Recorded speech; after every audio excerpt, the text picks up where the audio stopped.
সেলিব্রিটিদের যেন একটুও অসাবধান হবার উপায় নেই। তাদের আনন্দের কিংবা দুঃখের যে কোনো অনুভূতিও শেয়ার করার আগে যেন 100 বার ভেবে নিতে হয়। কারণ অনেকেই তো বসে থাকে কিভাবে তাদেরকে নিয়ে নতুন ক্রিটিসাইজ করা যায়। ওয়ালটন আবারও মিলিনিয়ার অফারে ওয়ালটন ফ্রিজ কিনে আপনিও হয়ে যেতে পারেন মিলিয়নিয়ার। মিলিনিয়ার ছড়াছড়ি দেশ জুড়ে, এটা শুধু ওয়ালটনই পারে। সম্প্রতি মেহজাবিন তার জীবনের সবথেকে সুন্দর একটি মুহূর্তের ছবি ফেসবুকে পোস্ট করেন, তার ভক্তদের সাথে সুন্দর সেই মুহূর্তটি ভাগ করে নিতে।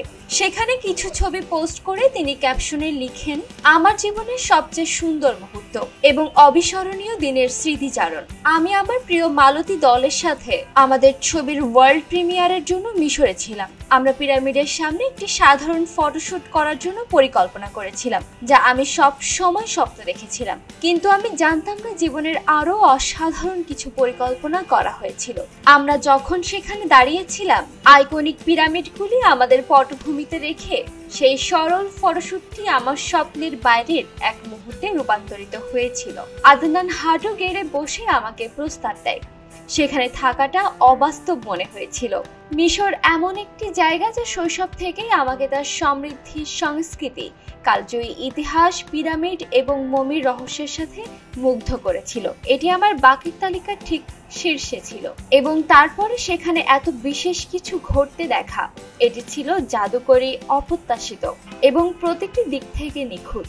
20 নভেম্বর 2024 আমার হৃদয়ে চিরকাল খোদাই করা একটি দিন।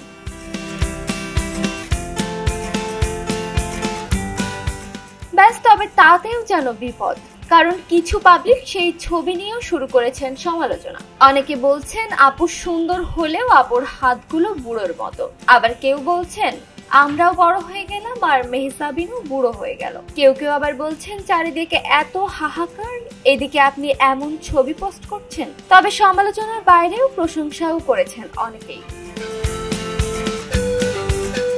আখি আক্তার, দোলনা, খবরের কাগজ।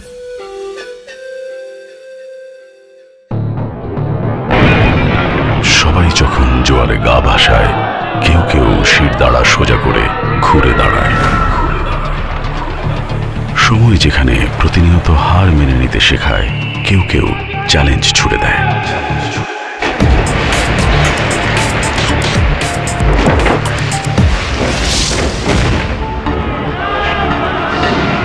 পক্ষপাতের ভিড়ে আজ থেকে কোনো পক্ষ নয়, খবর হবে নিরপেক্ষ।